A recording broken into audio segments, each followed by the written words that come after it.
¿Sí? Bien, el tema que vamos a ver hoy día es estética, ¿sí? Ya se ve, ¿no? Sí, bebé. Ya, perfecto, muchas gracias. Entonces, chicos, el tema que vamos a ver hoy día es estética. Como ustedes ya saben, ya hemos mencionado antes, la estética es una disciplina filosófica que aborda el tema del arte y de la belleza, ¿ya? Se plantea preguntas, por ejemplo, como las siguientes. ¿Qué es el arte? ¿Una obra artística debe ser bella necesariamente para ser considerada artística o no necesariamente? ¿El arte debe ser absolutamente libre?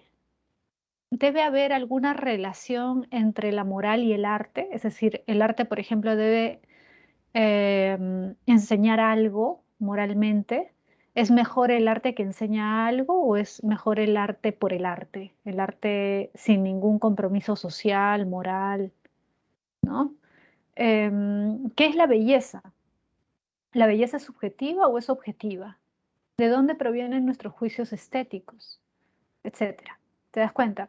Entonces, la estética es una disciplina muy interesante porque plantea preguntas acerca de cuestiones de las que nosotros hablamos en nuestro día a día, ¿no? Es decir, en nuestro día a día nosotros hacemos juicios estéticos. Por ejemplo, decimos, qué bella película, esa película me gusta, o ese libro es muy interesante, ¿no? O esa pintura me agrada.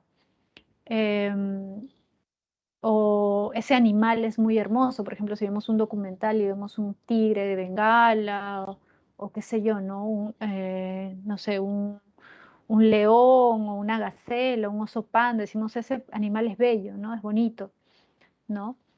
Entonces, los juicios estéticos o la estética, la relación del hombre con la belleza y con lo que consideramos artístico es algo cotidiano, ¿no? Relativamente cotidiano. Y es un tema, por lo tanto, del que se han planteado preguntas desde hace muchísimo tiempo. Por eso vamos a ver que los filósofos antiguos ya discutían acerca de esto, acerca de qué era el arte, trataban de definir el arte, trataban de determinar o de responder esta pregunta, ¿no? De qué es la belleza. Ahora, el término estética, la palabra estética, proviene del término griego aestetike o aiestesis, ¿sí? Aiestesis o aiestetike, ¿no? De ahí se deriva estética en latín, ¿no? Que significa dotado de percepción o sensibilidad, ¿no? Y se refiere al hecho de que el hombre, para poder percibir algo y calificarlo como bello, ¿no? O para percibir una obra de arte, es indispensable que tenga sentidos, ¿no? Que tenga sensibilidad, que pueda percibir lo externo. Evidentemente, no podríamos, por ejemplo, hablar de una pintura bella si es que no pudiéramos verla, ¿cierto? O no podríamos decir que una canción es bonita o que una melodía es agradable, ¿no? O que nos gusta tal canción si no pudiéramos percibirla por el sentido del oído, ¿no? Si no tuviéramos ese sentido. Es decir, es indispensable que haya un sentido a través del cual percibamos, ¿no? Ese objeto que consideramos bello, ¿sí? Ahora, el primero en usar este término estética, ojo, el primero en usar el término, la palabra estética fue Alexander Baumgarten, que es un pensador del siglo XVIII, un pensador alemán. Pero eso no quiere decir, por si acaso, que él sea el fundador de la estética, el padre de la estética o algo por el estilo. No, él no inicia la estética, él simplemente es el primero que usa el término, él usa la palabra, ¿ya? Pero estos temas, como ya te dije al inicio, fueron abordados desde hace muchísimo tiempo, desde la época de la Grecia clásica, ¿ya? Como vamos a ver en un momento. Ahora, tienes ahí una pintura que sirve simplemente como un ejemplo para mostrarte cómo se puede interpretar, ¿no? Por ejemplo, ahí dice que algunos críticos han interpretado el mar de niebla, esa niebla que se ve frente a ese hombre, como aquello que es desconocido, ¿no? Aquello que es distinto de lo humano, aquello ante lo que se tiene que enfrentar el ser humano, ¿no? Por lo tanto, hay una, por decirlo así, hay un contraste entre lo humano y lo natural, por ejemplo, ¿no? Una cosa es el sujeto y otra cosa es el objeto, entre comillas, ¿no? Podríamos interpretarlo así. El objeto es la naturaleza, lo que está fuera del hombre, y otra cosa es el sujeto. Ese contraste es el que de alguna forma hace llamativa esta obra, ¿no? O encierra una idea digamos, que incluso podríamos llamar una idea filosófica, una idea abstracta. Eso, por ejemplo, lo vamos a ver con más detalle luego cuando hablemos de Hegel. Precisamente para Hegel, como luego vamos a explicar con más detalle, una obra de arte es una buena obra de arte en la medida en que nos transmita una idea sobre algo. Es decir, para él la obra de arte no debe ser solamente una copia de un paisaje, por ejemplo, ¿no? Sino que debe transmitir algo, una idea, ¿ya? Eso lo vamos a ver luego. Vamos a pasar entonces ahora sí a la historia de la estética, es decir, a las distintas posturas filosóficas que se han desarrollado acerca de la pregunta, por ejemplo, de qué es el arte. ¿Qué han pensado sobre el arte? ¿Qué han dicho sobre el arte Platón, Aristóteles, Kant y los otros filósofos a lo largo de la historia? Fíjate, Platón, ¿qué dice del arte? Dice que el arte es imitación, en griego, mímesis, ¿sí? Mímesis significa imitación en griego. ¿Por qué el arte es mímesis? Porque Platón dice lo que hacen los artistas básicamente es imitar los objetos del mundo físico, del mundo sensible. Y para entender qué es lo que piensa del arte Platón, hay que recordar pues esta famosa teoría de las ideas, ¿no? Que Platón divide el mundo en dos. Dice, hay un mundo de las ideas y un mundo sensible. El mundo sensible es un mundo aparente, superficial y por lo tanto inferior al mundo de las ideas. El mundo de las ideas es el mundo de lo abstracto, es el mundo ideal, el mundo perfecto, eterno, inmutable, ¿no? Le da todas las características positivas al mundo de las ideas y por eso para él es el mundo verdadero, mientras que el mundo físico, material, este mundo que nosotros Es vemos, el tocamos, sensible. percibimos, claro, ese mundo sensible es falso, dice Platón, es inferior, es aparente. ¿Te acuerdas de la alegoría de la caverna? La caverna que representa esas imágenes, ¿no? Esas sombras que se proyectan en el fondo de la caverna, representa el mundo sensible, el mundo aparente. Ahora, teniendo en consideración esto, es más fácil entender por qué Platón considera que el artista nunca llega a conocer la belleza, nunca alcanza la belleza. Fíjate lo que dice ahí abajo. El artista jamás alcanza la belleza en sí, es decir, nunca alcanza un verdadero conocimiento de la belleza. ¿Por qué? Porque el artista está constantemente viendo el mundo físico para copiarlo. Por ejemplo, un escultor quiere hacer una escultura de Pericles, ¿qué tiene que hacer? Ver a Pericles y tratar de copiar la figura de Pericles en el bloque de mármol, ¿no? Esculpir ese bloque de mármol teniendo como modelo a Pericles. Pero ¿qué cosa es Pericles? Pericles es un individuo particular, ¿no? Es un ser del mundo sensible. Ahora, todos los seres del mundo sensible para Platón son copias, ¿no? Son sombras, son proyecciones del mundo verdadero. En este caso, lo verdadero, lo real sería la idea de hombre. Y Pericles simplemente es un ejemplo, entre comillas, de la idea de hombre, ¿no? Así como Mariano es un caso particular de hombre, yo también, de ser humano, etcétera, ¿no? Entonces, en el mundo sensible tenemos seres particulares y en el mundo de las ideas, digamos, seres únicos, en el sentido de que las ideas son la universalidad, ¿no? Lo universal de esto particular que tenemos en el mundo sensible, ¿no? Entonces, el artista lo que hace es copiar lo sensible, pero lo sensible a su vez es una copia de una idea. Por lo tanto, lo que hace el artista, dice Platón, como tienes ahí, es hacer una copia de una copia. Y por eso es que el artista no puede jamás alcanzar la belleza en sí, es decir, no llega a tener un conocimiento verdadero de la belleza, porque a pesar de que es un poco paradójico, ¿no? Dice Platón, porque claro, nosotros si conversamos acerca de qué es lo bello, qué es la belleza, qué es el arte, etcétera, se supone que deberíamos acudir, es decir, deberíamos ir a conversar acerca de estos temas con aquel que está en contacto permanente con la belleza. El que está en contacto permanente con la belleza debería saber qué es la belleza. Y estos son los artistas. Sin embargo, dice Platón, los artistas no saben qué es lo bello, no conocen la esencia de la belleza, porque ellos simplemente se limitan a imitar la belleza de los objetos particulares, de los seres particulares. Entonces, ¿cómo podríamos alcanzar el conocimiento de la belleza en sí, de la esencia de la belleza? Recuerda, para Platón, el conocimiento, el verdadero conocimiento, solo se alcanza a través de la razón. Por lo tanto, para Platón, el que sí puede conocer la esencia de la belleza en sí, es el filósofo, porque el filósofo se guía por su razón, ¿no? En cambio, el artista se guía por sus sentidos. Su trabajo es básicamente material, sensorial, ¿sí? Entonces, por eso para Platón, el artista, aunque suene paradójico, jamás podrá alcanzar un verdadero conocimiento de la belleza. No conoce la esencia de la belleza, ¿sí? Ahora, Aristóteles, fíjate, dice que el arte es una actividad que se produce de manera consciente, ¿sí? De manera consciente. Y es una actividad humana precisamente porque es una actividad consciente. Es decir, es una actividad que requiere de un conocimiento. Esta idea de Aristóteles la podemos entender mejor en función de su crítica a la idea de arte o a la idea del artista que muchos griegos tenían. En el fondo es una crítica a la noción de arte que se tenía en Grecia en su época. Muchos creían que el artista realizaba sus obras de arte por inspiración, ¿sí? Por inspiración, es decir, de una manera un tanto inconsciente, ¿no? Tú te debes acordar por literatura que los griegos hacían referencia a las musas, ¿no? Había musas para distintas artes, ¿no? Por ejemplo, la musa de la danza, la musa de la poesía, la musa del teatro, ¿no? La musa de la música.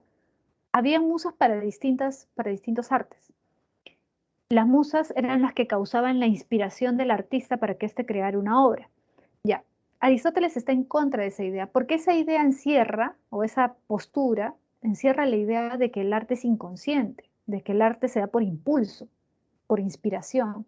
Y Aristóteles dice, no, la obra artística siempre requiere de un conocimiento, porque el ser humano emplea una técnica para realizar la obra de arte.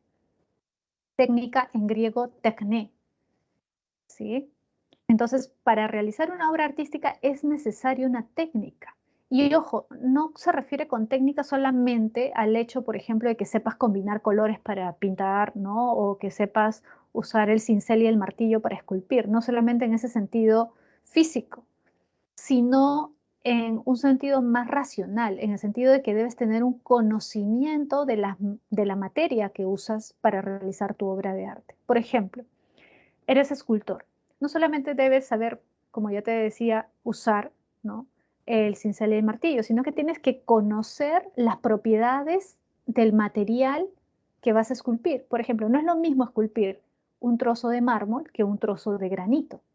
No es lo mismo el mármol que el granito. Tienen distintas cualidades físicas y químicas, ¿sí? Por ejemplo, el mármol absorbe muchísimo cualquier cosa que le pongas encima, cualquier líquido, aceite, agua, cualquier cosa la absorbe y se mancha rápidamente, ¿no? El granito no tanto, ¿no? Es más no absorbe tanto, es más resistente a los líquidos. Pero entonces, a lo que voy con esto es que te des cuenta de que el escultor no solamente tiene que saber cómo golpear el, el material sobre el que trabaja, sino que tiene que saber también qué propiedades tiene ese material para no malograr ese material, ¿no? Para saber también cuánto tiempo le va a demorar, porque hay piedras que son más duras que otras, ¿no? Entonces, hay toda una técnica, hay todo un conocimiento detrás de la creación de una obra de arte. ¿Te das cuenta? Igual, por ejemplo, con respecto al teatro, que también es una forma de arte.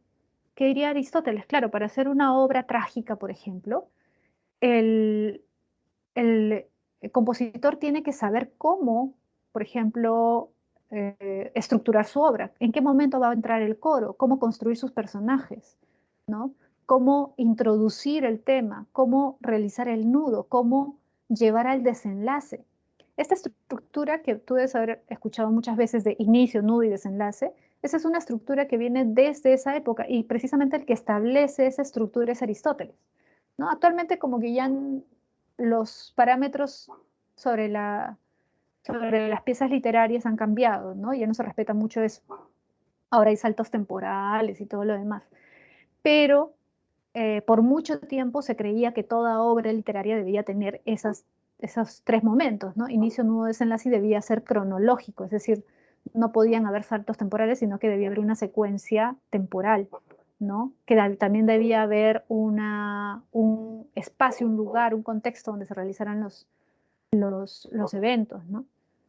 Y todos estos criterios, todas estas ideas acerca de cómo debía componerse una tragedia, fueron analizadas por Aristóteles, ¿no? Y por eso es que por mucho tiempo se consideró que así debía hacerse siempre una tragedia. Entonces él considera que hay conocimientos que el artista debe tener para poder realizar una obra artística. De lo contrario, no va a poder hacer una obra de arte por mera inspiración, ¿sí? Bien, vamos a pasar ahora a Kant. Fíjate, ¿qué es lo que plantea Kant? Mira, Kant dice que el arte tiene como finalidad la satisfacción en sí misma. En otras palabras, el arte es un fin y no un medio. Fíjate, esta fórmula ya la hemos visto antes.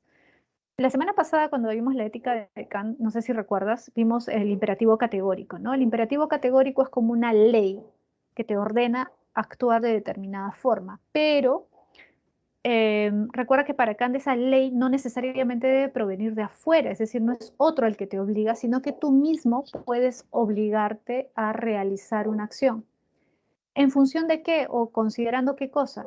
Bueno, considerando lo que es racional. Por ejemplo, Kant dice, ¿no? Su primera ley del imperativo categórico, actúa como crees que deberían actuar todos los seres humanos. Es decir, imagina que tu forma de actuar, tu acción moral, se vuelve como un modelo que todos van a imitar. Imagínate que a partir de ahora tú eres el modelo ético de toda la humanidad.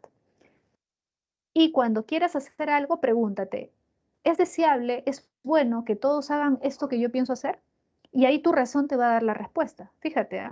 No es que vayas a decidir hacer A o B porque te hayan enseñado. Por ejemplo, no es que vayas a decidir no robar porque te han enseñado que robar es malo, sino que tu propia razón te dice que no se debería hacer eso. Es decir, que estaría mal que todos hicieran eso. Por lo tanto, tu razón te da la respuesta de cómo debes actuar, te da la solución, te dice qué es bueno y qué es malo. ¿Te acuerdas? Esa es la primera formulación del imperativo categórico, la primera ley, entre comillas, ¿no? Y la segunda es, nunca consideres un hombre como un medio para un fin. ¿Te acuerdas? Para lograr un fin. Es decir, es inmoral, es malo tomar a un individuo como si fuera un objeto, un instrumento, ¿no? Que yo puedo usar para lograr un fin. Ojo, no necesariamente un fin egoísta, puede ser un fin que nosotros consideremos bueno. Por ejemplo, ¿qué pasa si para salvar a 100 personas tú tienes que sacrificar la vida de un hombre? ¿Eso sería moralmente correcto? ¿Sería bueno? Para Kant, no. En ningún caso. Ojo, en ningún caso puedes tomar a un hombre como un instrumento, como un objeto de intercambio, ¿sí? Porque el hombre tiene un valor por sí mismo, porque el hombre posee dignidad y tú debes respetar esa dignidad, ¿sí? Ningún hombre es un objeto y por lo tanto no puedes tomarlo como un mero instrumento. Por eso dice Kant, recuerda, el hombre es un fin en sí mismo, no un medio. Ya, esta idea que se da en el ámbito de la ética, de alguna forma también él lo usa para el ámbito de la estética, pero mira, fíjate, es la misma fórmula, esto de que el hombre no es un medio sino un fin, lo mismo va a decir del arte, va a decir el arte no es un medio, es un fin en sí mismo. Es decir, ¿cuál es el fin del arte? La satisfacción, es decir, el goce estético, ¿sí? Es decir, lo único que debe hacer el arte es transmitir belleza, gustar, agradar, nada más. Por lo tanto, no debes usar el arte como un instrumento para otra cosa que no sea eso, ¿sí? Es decir, por ejemplo, no puedes usar el arte para moralizar, para dar una enseñanza moral, como muchas veces se ha hecho a lo largo de la historia, ¿no? Por ejemplo, desde los griegos, desde Sopo, ¿no? Las fábulas de Sopo que son precisamente historias que te dejan una enseñanza moral, ¿no? O en la época de la Unión Soviética, los artistas, habían poetas, habían directores de cine, pintores, etcétera. Y todos ellos tenían como premisa que el arte debía servir para fines políticos y sociales, ¿no? Por eso, por ejemplo, en los poemas de los poetas de esta época, de las repúblicas socialistas soviéticas, lo que hacían era, por ejemplo, hablar acerca de la fraternidad entre seres humanos, de que los seres humanos eran iguales, ¿no? De que debían buscar la igualdad social, ¿no? De que debían luchar todos juntos. Y era explícito, ¿no? Completamente explícito. Es decir, ellos usaban el arte como un medio para transmitir ideas políticas, ¿sí? Que favorecieran a la revolución. Igual, por ejemplo, en la época nazi también el nazismo usó el arte, por ejemplo, el cine, películas, para hacer apología del régimen nazi, ¿no? Eso ocurrió en muchas épocas de la historia, ¿no? O novelas que buscan transmitir una enseñanza moral, o películas, por ejemplo, que también buscan transmitir una enseñanza. Ya, Kant está en contra de eso, porque Kant dice, el arte es valioso por sí mismo. El arte debe buscar gustar y nada más. Es decir, no debe ser un instrumento político, no debe ser un instrumento ético, ¿sí? Porque no es un medio, es un fin en sí mismo, ¿sí? Bien, ahora, la obra de arte, dice Kant, debe pretender la validez universal. Es decir, una obra artística es buena en la medida en que agrada a más personas, ¿no? En la medida en que todos o casi todos están de acuerdo en que es una buena obra de arte. Claro, por ejemplo, ¿por qué hasta ahora se dice que el Quijote es una buena obra de arte? ¿Por qué hasta ahora se habla acerca no sé, de la Ilíada, de la Odisea? Porque muchas personas de distintas culturas, de distinto nivel socioeconómico, ¿no? De distinto género, de distinta procedencia social, etcétera, ¿no? De distintas edades, pueden disfrutar de esa obra. Es decir, muchas personas de distintas características pueden encontrar belleza en esa obra, ¿no? En la Ilíada, en la Odisea, ¿no? Entonces, una obra de arte es buena cuando es universal, puede ser apreciada por distintas personas, por un público más amplio. Una obra de arte, por lo tanto, pues sería absurdo que yo hiciera, por ejemplo, un poema, una novela, una película solamente para agradar o gustar a unos cuantos, ¿no? Una obra de arte no es buena, pues si solamente a mis amigos les gusta, ¿no? O solamente a mi familia le gusta, pero no le gusta a nadie más. Sería absurdo. Por lo tanto, dice Kant, la obra de arte debe buscar la validez universal, debe buscar ser universal, debe buscar que a la mayoría le guste y de ser posible que a todos les guste. Por eso dice ir de lo particular a lo general, es decir, no solamente gustar a un individuo particular, sino a todos, ¿sí? Ahora, esta universalidad tiene un componente subjetivo que se rige por un sentido común. ¿Qué se refiere a eso? Claro, debe buscar esa universalidad, pero alguien podría decir, profesora, pero esa universalidad es un poco complicada, ¿no? Porque cada uno tiene un gusto diferente. Sí, pero no. ¿Qué diría Kant? Es cierto en parte. ¿Por qué? Porque hay un componente subjetivo cuando nosotros apreciamos una obra de arte. Eso es cierto, ¿ya? Eso es cierto. Sobre todo, ¿por qué? Porque nuestros sentidos son nuestros, pues, ¿no? Son nuestros. Los sentidos, nuestra vista, nuestros oídos, son nuestros. Y en ese sentido es algo subjetivo a nuestra apreciación estética. Sin embargo, hay un sentido común, dice Kant. Es decir, a pesar de que lo sensorial es particular, es subjetivo, podemos llegar a un acuerdo acerca de que ciertas obras son mejores que otras, porque si no sería imposible hablar de arte. Sería imposible decir esto es arte y esto no, ¿sí o no? Entonces debe haber un sentido común, existe un sentido común. Por ejemplo, Kant pondría el siguiente ejemplo, ¿no? Si viviera en la actualidad. El reggaetón. ¿El reggaetón es arte o no es arte? ¿Es verdadero arte? ¿Es un arte real? ¿Podemos considerar las canciones de reggaetón como arte? El problema, como tú te darás cuenta, de de esto que plantea Kant de universalizar, es que algunos dirían, bueno, pero hay personas a las que sí, sí les gusta, ¿no? Hay personas a las que sí les gusta. Entonces, ¿cómo podríamos decir que la apreciación artística puede ser universal? ¿Cómo podría ser? Sería un poco difícil, ¿no? Entonces, Kant diría, bueno, hay gente a la que le gusta, sí, pero ¿eso significa que a los que no les gusta están equivocados? Kant diría, no. Lo que pasa, ¿sabes lo que pasa? Kant diría que esas personas a las que les gusta el reggaetón tienen un sentido estético distorsionado, alterado, desviado, ¿sí? Y por eso, dice Kant, la mayoría no estaría de acuerdo con eso, con que el reggaetón es arte. La mayoría de personas no estaría de acuerdo con eso, porque hay un sentido común. Es decir, la mayoría de nosotros podemos ponernos de acuerdo, por ejemplo, en que el David de Miguel Ángel es una obra de arte. La mayoría de nosotros podemos ponernos de acuerdo en que la Quinta Sinfonía de Beethoven es una obra de arte. La mayoría de nosotros podemos ponernos de acuerdo de que un poema de Vallejo es una obra de arte, porque hay un sentido común.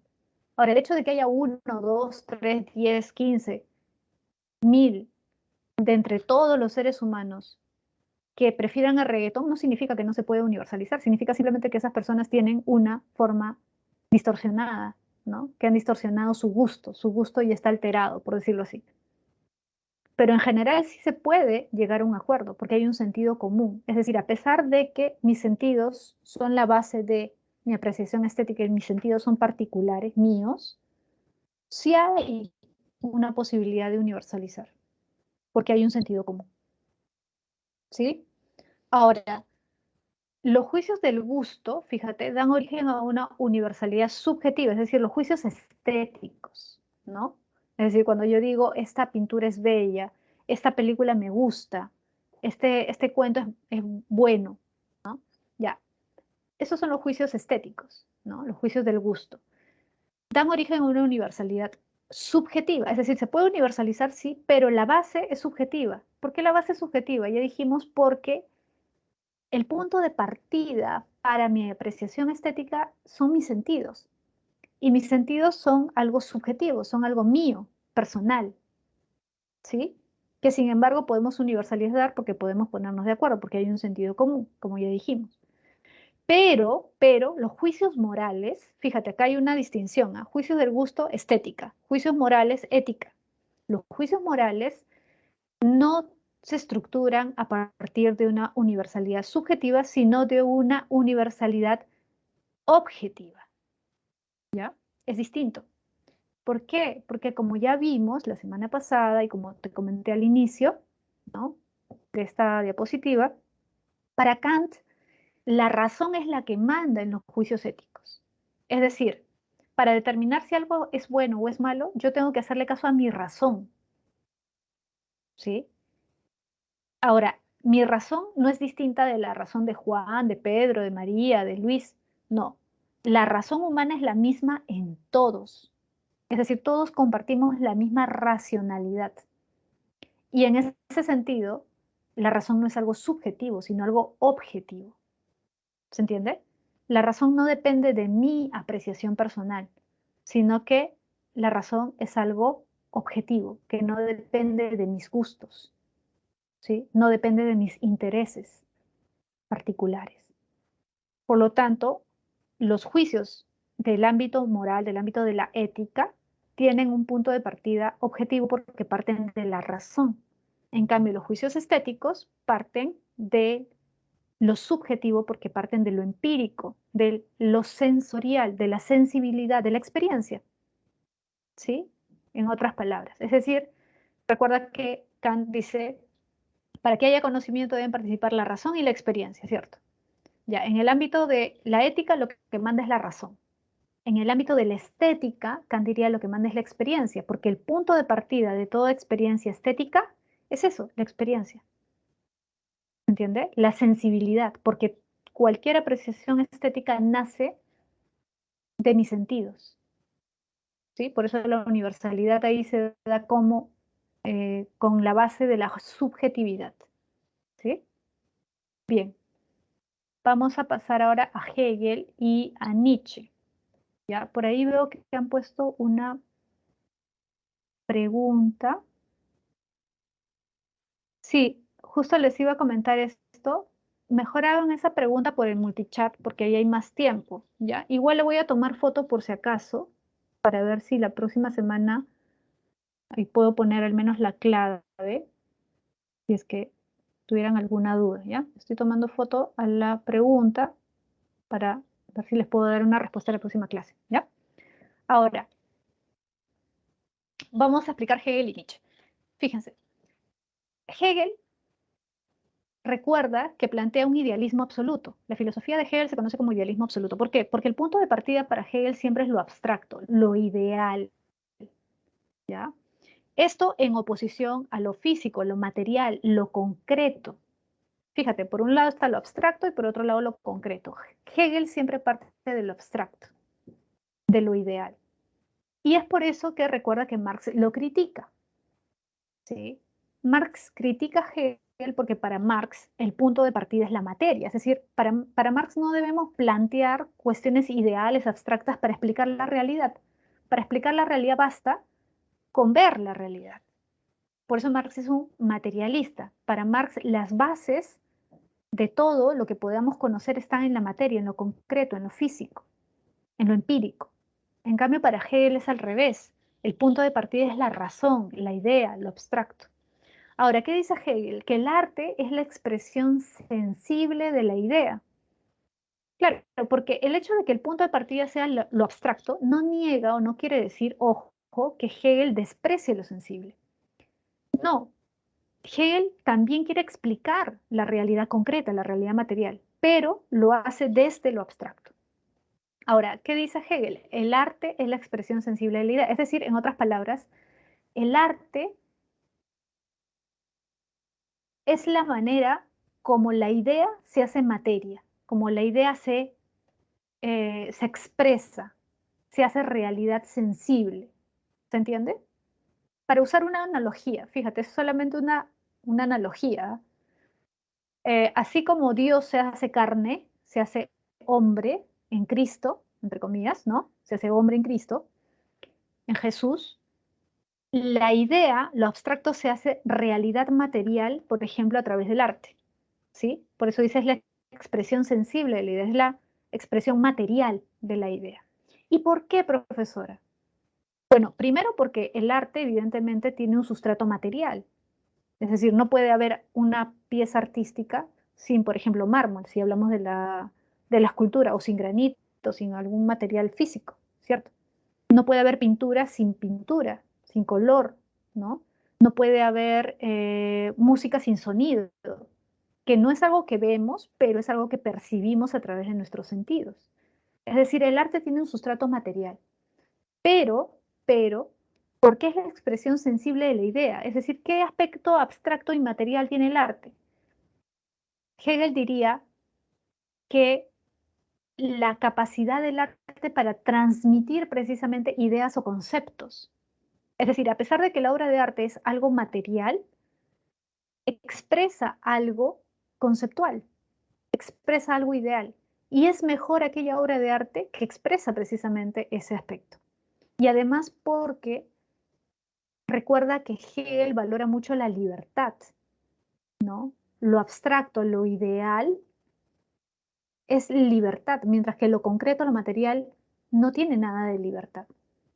Y a través del arte se expresa la libertad humana, porque el artista realiza su obra de arte a través de la libertad. Es decir, el artista elige, ¿no? El artista moldea algo físico en función de su voluntad, de lo que él quiere. Es decir, la obra de arte es una expresión también de libertad, y la libertad es una cualidad ideal, no material. ¿Se entiende? Ahora, la estética estudia la belleza artística y la belleza del espíritu. Esto tiene que ver con lo que te acabo de explicar. La estética estudia la belleza artística y la belleza del espíritu en el sentido de que la obra de arte debe expresar el espíritu, debe expresar lo inmaterial, debe expresar la libertad, por ejemplo, que es una característica del espíritu. Es más, es la característica más importante del espíritu. Recuerda siempre que Hegel valora la libertad, por eso Hegel considera que la historia de la humanidad es un progreso hacia la libertad, ¿no? Que el ser humano cada vez se ha ido haciendo más libre gracias a su racionalidad. Cuanto más racional el hombre, más libertad adquiere. Cuanto menos racional, más sujeto a la naturaleza está, es decir, menos libre. Depende más de la naturaleza. Entonces, para Hegel, fíjate, la estética estudia la belleza artística, pero a su vez estudia la belleza del espíritu, porque el arte es una forma de expresión del espíritu, es decir, de esto ideal, ¿no? De las ideas, de los conceptos. Ahora, la belleza de la naturaleza, dice, es imperfecta, ¿ya? ¿Por qué la belleza de la naturaleza es imperfecta? Porque no es libre, dice Hegel. No hay libertad en la naturaleza. Para alguien podría decir, no, pero profesora, yo veo, por ejemplo, los leones que son libres, no sé, los antílopes que corren por la sabana africana y son libres. No, a eso no se refiere, evidentemente. ¿Por qué no son libres? Aparentemente hay libertad en la naturaleza. Pero ¿por qué dice Hegel que no hay libertad verdadera? Porque el animal y los objetos de la naturaleza, entre comillas, ¿no? Los árboles, las plantas, etcétera, se rigen por una serie de leyes, es decir, son seres condicionados, en pocas palabras. Por ejemplo, los animales se guían por sus instintos. Ellos son libres, porque, ojo, para Hegel lo que importa es la libertad de la voluntad, la libertad de acción, la libertad moral. El animal no puede elegir, porque está condicionado. Es un ser condicionado por sus instintos, es decir, ya es como es y punto. En cambio, en el ámbito humano sí hay libertad, dice Hegel, porque el ser humano elige. El ser humano no es un ser absolutamente condicionado por sus instintos. Por ejemplo, en esto estaría de acuerdo, por ejemplo, con Scheller. ¿Te acuerdas que vimos a Scheller hace un tiempo, ¿no? Sobre la naturaleza humana. Claro, el ser humano puede contener sus instintos. El ser humano puede decidir qué hacer con su vida. El animal no. Está sujeto a las leyes de la naturaleza. Por lo tanto, fíjate, la belleza de la naturaleza, a pesar de que es muy atractiva, por ejemplo, podemos ir a ver un atardecer y nos fascina el atardecer, no hay libertad en ella. Y en ese sentido es imperfecta. En cambio, la belleza artística es superior, ¿no? ¿Por qué es superior la belleza artística? Porque el arte sí transmite una belleza libre, porque a través del arte se manifiesta la libertad humana. En el solo hecho de que el artista decida qué hacer con ese trozo de mármol, ya se está manifestando la libertad. Y además porque una pieza de arte puede transmitir una idea, puede transmitir un concepto. Por ejemplo, el David de Miguel Ángel, ¿no? Esta famosa escultura que todos deben haber visto del Renacimiento. Esta escultura no solamente es bella porque ha logrado plasmar con mucha fidelidad el cuerpo, la anatomía humana. Si tú indagas un poco más en qué quiso transmitir Miguel Ángel, porque Miguel Ángel no solamente se dedicó a ser preciso en su escultura, como te decía, para representar la anatomía humana, sino que buscó transmitir una idea. ¿Sí? El David, la figura del David no es gratuita, no es casual. Él la usa para mostrar la libertad. El David, frente a Goliat, David representa la libertad frente a Goliat, que representa la dominación. ¿Sí? Es más, esa escultura tiene un contenido político, ¿no? Tiene una razón política detrás, ¿no? Pero bueno, la cuestión es que buscó transmitir eso y por eso el gesto del David tampoco es casual, es un gesto adusto, es un gesto, por decirlo así, de cólera frente al abuso, frente al intento de dominación. Expresa ¿no? El ideal de la libertad. Entonces Hegel diría, esa obra de arte es superior a cualquier belleza natural porque expresa una idea. Ese es el verdadero arte para Hegel, el que expresa una idea. ¿Sí? Por eso, por ejemplo, voy a retroceder, ¿ya? Fíjate, ahorita vamos a explicar estos tres tipos de arte. Acá, esta pintura de Caspar David Friedrich es una pintura de la época romántica. Tú debes haber visto romanticismo en literatura, ¿no? Como tú sabes, el romanticismo se desarrolló sobre todo en Alemania, ¿ya? Y esta pintura refleja eso, refleja una idea, ¿sí? Podría haber, imagínate esta pintura sin la persona que está ahí. ¿Podría estar así? Sí. ¿Expresaría una idea? Podría ser en cierto sentido, ¿no? Pero el hecho de que esté esta figura humana ya lleva a pensar muchas cosas. Como te decía al inicio, puede expresar no solamente cómo lo humano, la humanidad, cómo el ser humano se enfrenta a lo desconocido, como dice ahí, sino también podría expresar cómo hay una diferencia entre lo humano y lo natural. Una cosa es la naturaleza y otra es el ser humano. Puede expresar cómo el ser humano se reconoce como algo distinto a la naturaleza y cómo ve a la naturaleza como algo diferente, algo a lo que se tiene que enfrentar. Y fíjate que por eso no se le ve el rostro. Si se le viera el rostro, sería un sujeto particular.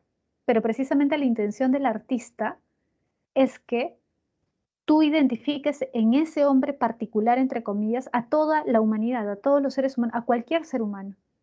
Por eso prefiere no mostrar el rostro, porque el rostro ya particulariza. En cambio, si los ves de espaldas, es como que piensas en el hombre, en la idea de hombre, y no tanto en un hombre concreto. ¿Te das cuenta? Entonces, esta pintura expresa una idea, trata de transmitir una idea, ¿sí? Y en ese sentido, Hegel diría, es una excelente pintura, ¿no? Además porque expresa lo humano frente a lo natural, la libertad frente a lo condicionado, a lo determinado, ¿sí? Ahora vamos a entender mejor eso acá, fíjate. Él habla de tres tipos de arte. Imagínate estos tres tipos de arte como una escalerita, ¿ya? Primero simbólico, segundo clásico, tercero romántico, de abajo para arriba. Simbólico, el primer peldaño. El arte simbólico fue el arte que desarrollaron los egipcios y los hindúes, ¿no? El mundo hindú y el mundo egipcio. ¿Qué tipo de arte fue el que más se desarrolló en estas culturas? La arquitectura. La arquitectura, ¿qué tipo de arte es? Es un arte muy físico. Ahora, a través de la arquitectura yo puedo expresar ideas, conceptos. No, es muy complicado, ¿cierto? Y en ese sentido, para Hegel es un arte inferior, ¿ya? Porque no es fácil a través de la arquitectura, no se puede prácticamente a través de la arquitectura expresar una idea, ¿no? La arquitectura del mundo egipcio, evidentemente se está refiriendo a las pirámides. En el mundo hindú también hay grandes palacios hindúes, ¿no? Esos son las artes que más, tipo de arte, perdón, que más se desarrolló en estas dos culturas. Ahora, en la época de la Grecia clásica y de Roma, sobresale no la arquitectura tanto, sino la escultura. Lo que más desarrollaron los griegos y romanos fue la escultura. El arte donde alcanzaron su pico, por decirlo así, ¿no? Su momento más álgido, su excelencia fue la escultura, griegos y romanos. La escultura también es un arte muy físico, muy material. Sin embargo, como la escultura, por ejemplo, puede imitar cuerpos humanos, gestos humanos, es más fácil que transmita ideas, ¿sí o no? Puede transmitir ideas con más facilidad que la arquitectura, ¿sí? Por lo tanto, es superior a la arquitectura, pero sigue siendo un arte muy físico, muy corporal, muy mundano. En cambio, el arte romántico, fíjate, el arte romántico es el arte de su tiempo, ¿no? Bueno, Hegel es de fines del siglo XVIII, inicios del siglo XIX, pero en todo el siglo XVIII, como tú sabrás, en Alemania se desarrolló el romanticismo. En la pintura, como acabamos de ver hace un momento, esta pintura del Caminante sobre el mar de niebla, en la poesía y en la música, ¿no? Tú debes haber visto eso en literatura, Goethe, Schiller, ¿no? en la música Beethoven, Mendelssohn, Schubert, ¿no? Y este tipo de artes, estas manifestaciones artísticas, son más propicias para transmitir ideas que la arquitectura y que la escultura. En comparación con la arquitectura y la escultura, pintura, poesía y música son formas de arte que se prestan más para transmitir conceptos o ideas. Ahora, lo particular de este tipo de artes es que es un arte cristiano, dice Hegel. ¿Por qué es un arte cristiano? Porque si te das cuenta es un arte menos corporal, menos físico, menos material. La pintura, la poesía y la música dependen menos de lo físico. Si te das cuenta, la arquitectura tiene 3 dimensiones, la escultura tiene 3 dimensiones, es decir, es muy corporal. Mientras que la pintura tiene 2 dimensiones, la poesía y la música podríamos decir que prácticamente ninguna. ¿Te das cuenta? Por eso es menos mundana. ¿Te das cuenta? Menos física, menos corporal. Y por eso él le llama, es un arte más cristiano. ¿Sí? Lo que predomina en estas artes es precisamente el concepto, la idea, ¿no? Y es el arte que se desarrolla en Alemania. Por eso para él el arte romántico es como el punto más álgido, el culmen de el desarrollo artístico humano. ¿Sí? Pasemos a Nietzsche. Fíjate. Nietzsche plantea que el arte surge del trance de lo dionisiaco. Como tú recordarás, Nietzsche plantea que el hombre, ¿no?, tiene 2 dimensiones, lo apolíneo y lo dionisiaco. Lo apolíneo se refiere a esta representación del dios Dionisos, perdón, Apolo. Apolo representa la luz, la razón, la serenidad, ¿no?, la prudencia, mientras que Dionisos es el dios del vino, que representa el caos, la sensualidad, los deseos, las pasiones, ¿no?, la irracionalidad. Ahora, Nietzsche dice, esos 2 aspectos conviven en el ser humano. Son 2 dimensiones del ser humano, ¿no? El problema es que la cultura, y especialmente la filosofía y la religión, han tratado de negar lo dionisíaco, es decir, han tratado de ocultarlo, de decir que no existe, ¿no? Y han sobrevalorado lo racional, lo apolíneo. Para Nietzsche eso es negativo, ¿no? Porque lo dionisíaco nunca va a dejar de existir, va a estar siempre ahí, ¿no? Ahora, para Nietzsche, el arte surge de este aspecto dionisíaco del hombre. Por eso para él el mejor arte, una obra artística es buena en la medida en que exprese este aspecto dionisíaco del hombre. Es decir, en la medida que revele, exprese los aspectos irracionales, pasionales, emocionales del ser humano. ¿No? No que los oculte, no que los niegue, sino más bien que los descubra, que los evidencie, que los muestre. Ahora, el arte es una forma de superación del nihilismo. Fíjate, a veces se confunde y se cree que Nietzsche es un nihilista. No es un nihilista eh, en el sentido de que, claro, él dice que no hay valores establecidos, dice que no existe la verdad, ¿no? Que la verdad es algo relativo, etc.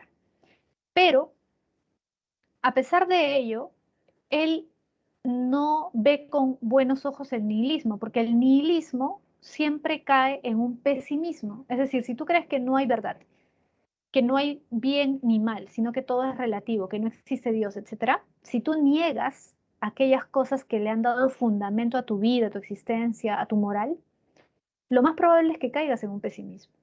Por eso Nietzsche habla acerca del superhombre, que es la aparición de un hombre que supere el nihilismo, que le diga sí a la vida, que sea capaz de crear nuevos valores, que no se quede en la simple negación de los valores tradicionales, sino que cree nuevos valores. Y el arte es una forma de superar ese nihilismo precisamente. ¿Por qué? Porque el arte es el que nos muestra los valores vitales, la pasión, el deseo, la felicidad, la alegría, el sufrimiento, todo eso es algo vital, es parte de la vida del hombre. Y es el arte el que permite expresar esos aspectos humanos, ¿te das cuenta? Ahora, la naturaleza irracional del ser humano debe salir a flote cuando se hace una obra de arte. ¿Qué quiere decir esto? Que una obra de arte es verdadera, entre comillas, es una verdadera obra de arte cuando ésta expresa ese aspecto irracional del hombre. Y es mala cuando lo oculta, es decir, cuando es racional, cuando racionaliza, explica, juzga, es mala. Pero cuando simplemente muestra esa naturaleza, cuando deja salir a flote ese aspecto del humano, es que la obra de arte es realmente buena. Un ejemplo que él mismo pone, fíjate, que es interesante. Tú debes haber visto también en literatura las tragedias griegas, ¿no? Y recordarás que hay tres grandes trágicos, ¿no? Esquilo, Sófocles y Eurípides. Ya, de esos tres, para Nietzsche el mejor es Sófocles. Porque si tú lees las obras de estos tres, te vas a dar cuenta que Sófocles es el que mejor muestra las pasiones humanas, ¿no? Y de eso es un vivo ejemplo Edipo Rey. ¿Por qué Edipo Rey es una obra tan buena? Porque precisamente refleja las pasiones y los deseos humanos, tal y como se dan, ¿sí? ¿Recuerdas esta escena en que Edipo se da cuenta, se entera de que se ha casado con su madre, ha tenido hijos con su madre y que ha matado a su propio padre? ¿Qué hace Sófocles? ¿Juzga a Edipo? No. Muestra su desesperación, ¿no? Muestra su dolor, muestra su sufrimiento, ¿no? Y al mismo tiempo, de alguna forma, sugiere que hay esos deseos escondidos en todos los seres humanos, ¿no? ¿No? Lo que luego ya Freud va a analizar como el complejo de Edipo, ¿no? Edipo, sí.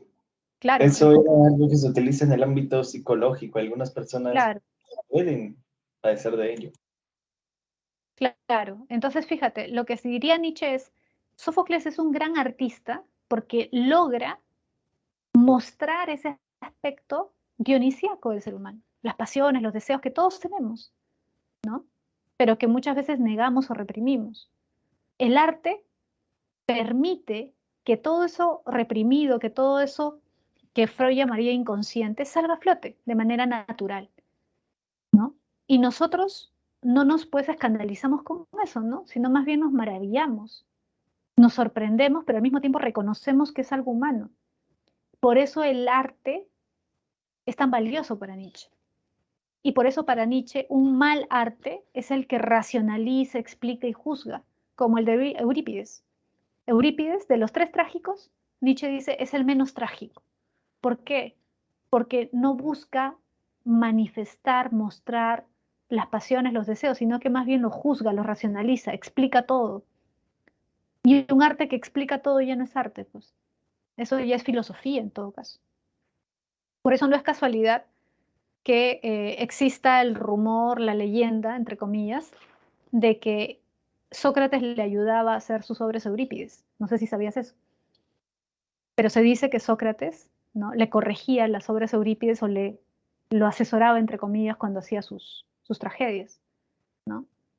Y Nietzsche también se vale de eso para decir, claro, efectivamente, cuando uno ve las obras, lee las obras de Eurípides, se da cuenta cuando ve, ¿no?, las obras de Eurípides, la representación, se da cuenta de que estas obras son racionalistas y no te provoca la misma sensación, la misma emoción, no te sorprenden ni son tan atractivas, tan interesantes como las obras de Sófocles, porque en Sófocles sí ves ese aspecto dionisíaco del hombre, ¿sí? ¿Te das cuenta?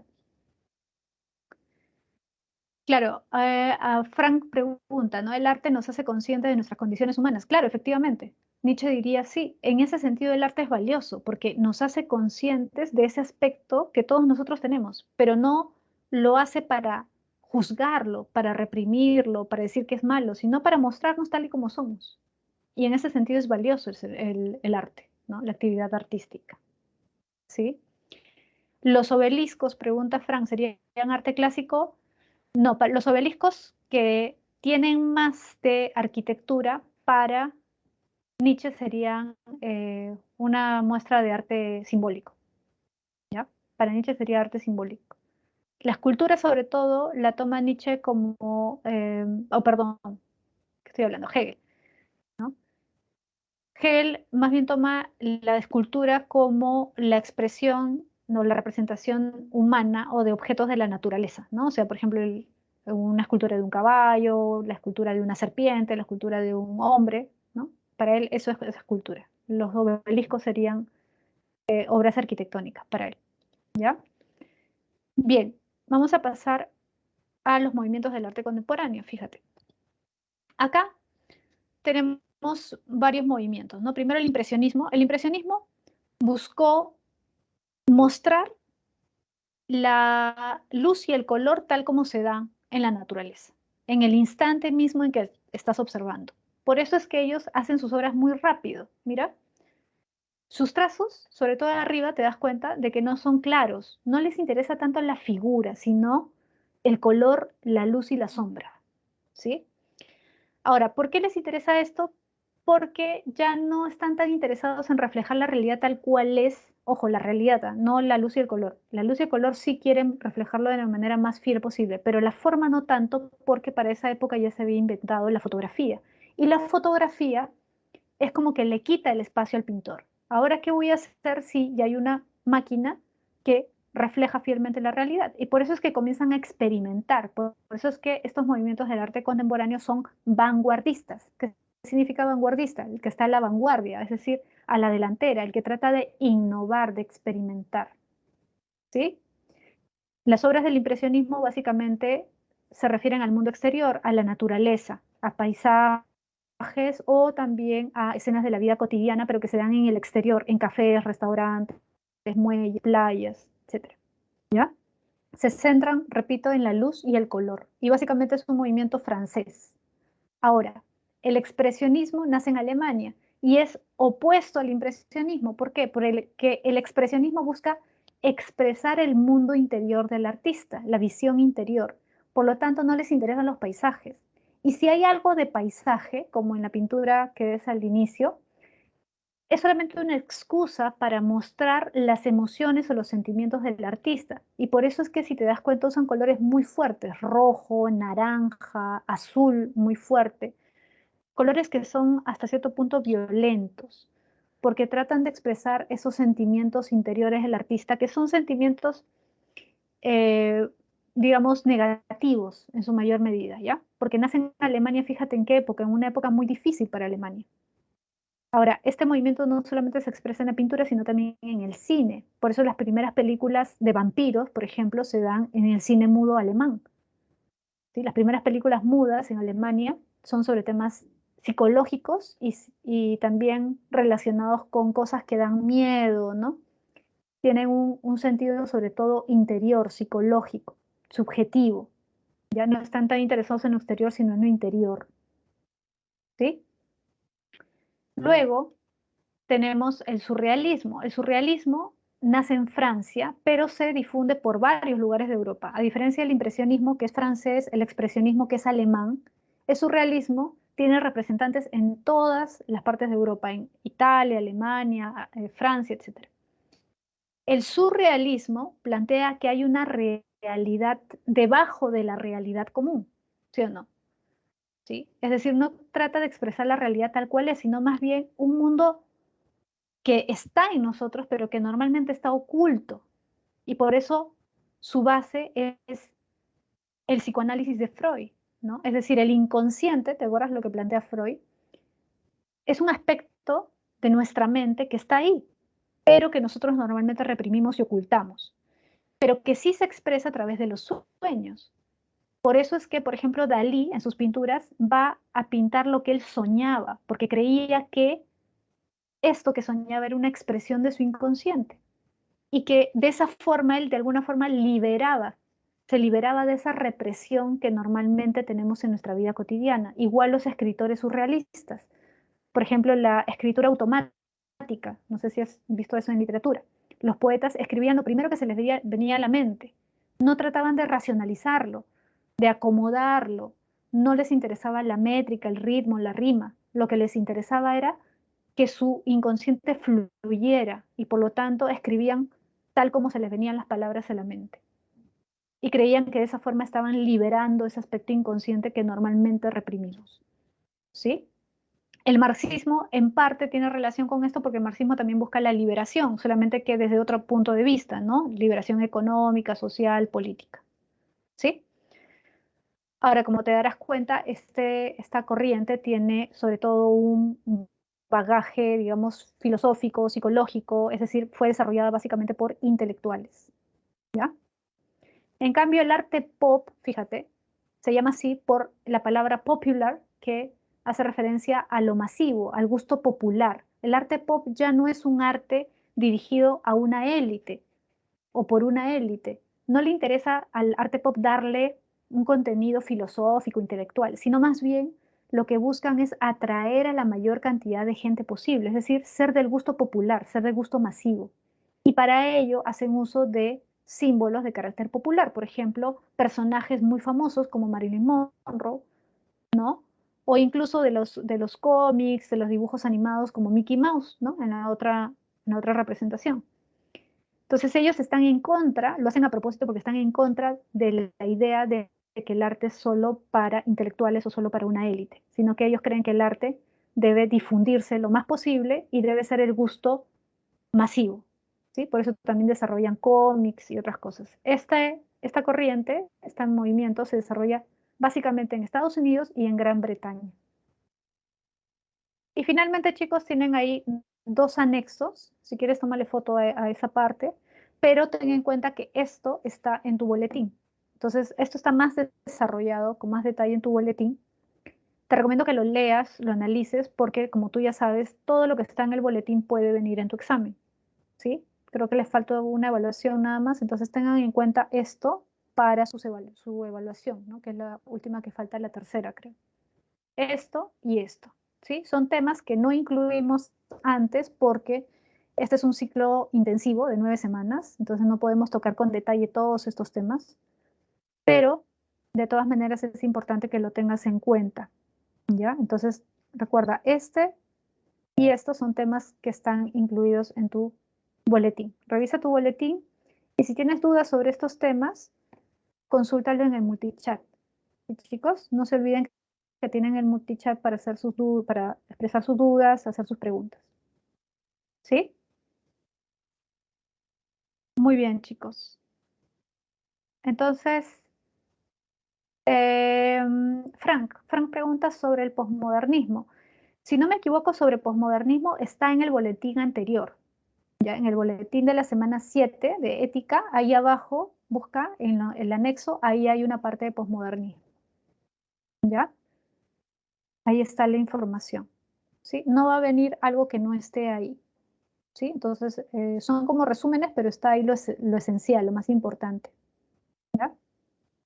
Bien, chicos, entonces dejamos ahí la clase, terminamos, ya nos vemos la próxima semana, ¿sí? Cuídense mucho y recuerden todas sus dudas en el multichat, ¿sí?